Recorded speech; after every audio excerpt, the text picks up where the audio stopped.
Hi everyone, welcome to Poetry Ungovernable, and this is the Sea Poet. In today's video, we're going to cover alliteration.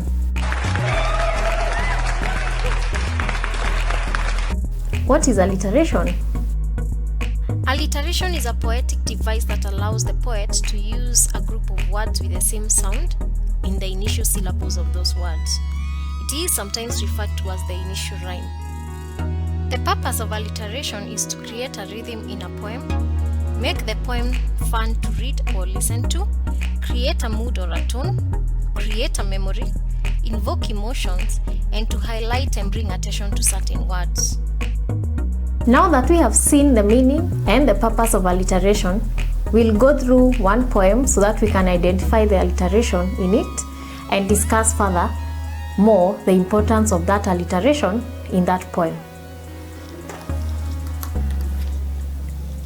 Before we go into the poem, it's important to note that alliteration is not just about throwing words in a poem that have similar sound to create alliteration.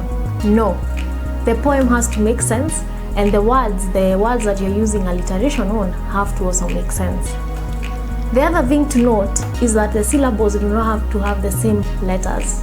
They have to have the same sound, but not the same letters. So, let's go through this poem that I wrote a few years back, and it's titled, It's Hard to Write. It's hard to write poetry when you're still, when heart has escaped the heart and indifference is on an uphill, when regret war is no more and tears are weird. See, it's hard to write poetry when all you are is on a beautiful rock between the heaven and earth and the dull dark skies. So, what is the alliteration in this poem? The first one is on the second line of the first, it's just a one stanza poem, and the first one is on the second line of the stanza, which read, when heart has skipped the heart, heart for being heart, and heart, the organ, and indifference on an uphill. The other one is, when regret war is no more, war and no more, war, no. That's also an alliteration.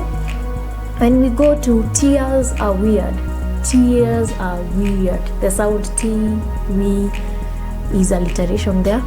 And the last one should be, and dull dark skies, dull dark skies. So you can see that the alliteration in that poem.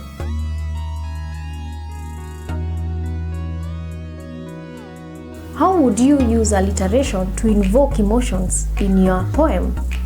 You may consider using words with syllables that actually have that emotion that you want to depict in the poem. For example, if you want to depict an emotion of softness, soothing, and just simple, you may use the S sound, the T sound. These are quite soft in the way they sound. And if you want to use an emotion, you want to depict an emotion that is a little bit deep and strong, you may consider the strong syllables of B's and D's and so on. So, this is how you invoke emotions in a poem through alliteration.